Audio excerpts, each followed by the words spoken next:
जय श्री कृष्णा। राधे राधे। आइए सुनते हैं माघ महात्म्य का 10वां अध्याय। यमदूत बोला, हे वेश्य, बहुत से पाप करने वाला भी एक बार ही गंगा जी में स्नान कर शुद्ध हो जाता है, वह नरक में नहीं जाता। कोई भी व्रत, दान, तप, यज्ञ इत्यादि गंगा जल की एक बूंद के समान भी नहीं। जो नीच मनुष्य गंगा जी को दूसरे तीर्थों के बराबर कहता है, वह नरक में जाता है। हे वेश्य, बैकुंठ से विष्णु भगवान के चरणों से गिरे हुए गंगा जल को महादेव जी ने अपने मस्तक पर सुशोभित किया था। गंगा नाम लेने से 100 योजन की दूरी पर रहने वाले लोग भी नरक में नहीं जाते। गंगा के समान नरक में जाने से बचाने वाला अन्य कोई उपाय नहीं।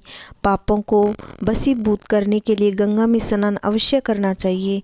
हे वैसे, जो मनुष्य कीचड़ में फंसी गाय को निकालते हैं, रोगी की रक्षा करते हैं, गौशाला में मरते हैं, वह जिनसे दान लेना छोड़ दिया है, वे लोग गगन में तारे के समान चमकते हैं। प्रातःकाल स्नान करके जो नित्य प्रति 16 प्राणायाम करते हैं, वह यमलोक को नहीं जाते। उनका भ्रूण हत्या का पाप भी विलीन हो जाता है। छोटे बड़े सभी पाप प्राणायाम से थोड़े ही समय में अवश्य मिट जाते हैं। हे वैश्य श्रेष्ठ, दूसरे की स्त्रियों को माता के समान देखने वाला तथा मन में जो भी पर स्त्री गमन की इच्छा नहीं करता, वह दोनों लोकों को अपने अधीन कर लेता है। इसलिए धर्मनिष्ठ पर स्त्री गमन नहीं करना चाहिए। पर स्त्री गमन करने वाले 21 मुख्य नरकों में जाते हैं। दूसरे के धन का लोभ मन में भी नहीं करने वाले स्वर्ग में जाते हैं।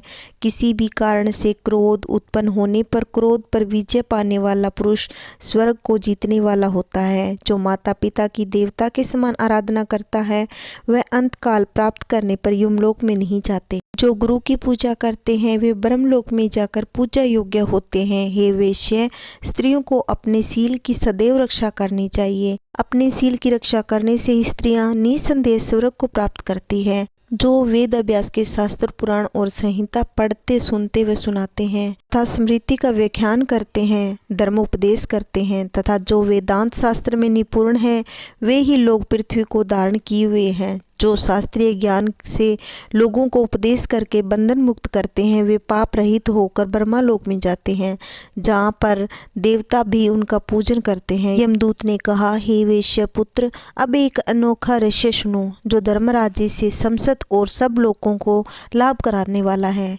मैं बिल्कुल सत्य कहता हूँ कि वैष्णव मनुष्य यमलोक के तथा यमदूत के कठिन दर्शन नहीं करते। यमुना के भ्राता यमराज ने अपने दूतों से आदरपूर्वक बार बार यही कहा कि तुम लोग वैष्णवों को कभी मत पकड़ना, वे मेरा दर्शन न करें। जो दुराचारी, दुशील तथा पापी लोग भूलकर भी एक बार यदि केशव भगवान को याद करते हैं, तो वे पापों से छूटकर विष्णु भगवान के बड़े पद को प्राप्त होते हैं। जो बुद्धिमान मनुष्य वैष्णव के सेवक हैं तथा वैष्णव जिसके घर में भोजन करते हों, उनको भी तुम लोग छोड़ देना, क्योंकि उनके स्पर्श से भी पापों से निपुर्त हो जाते हैं। विष्णु में भक्ति न करने वाला ब्राह्मण संसार में चंडाल के समान देखा जाता है। वैष्णव चाहे नीच वर्ण का क्यों न हो, वह भी तीनों लोगों को शुद्ध करता है। माता और पिता इन दोनों के कुल के घर में जब हरि भक्त उत्पन्न होता है, तो उनके नरक पड़े हुए पितर लोग भी स्वर्ग में चले जाते हैं। वैष्णव भक्त के घर का अन्न भी सर्वोत्तम है। यदि वैष्णव के घर का अन्न न मिले तो जल पीकर ही रहें। गोविंदाय नमः इस मंत्र को जपता हुआ मरने वाला मनुष्य यम का दर्शन नहीं करता।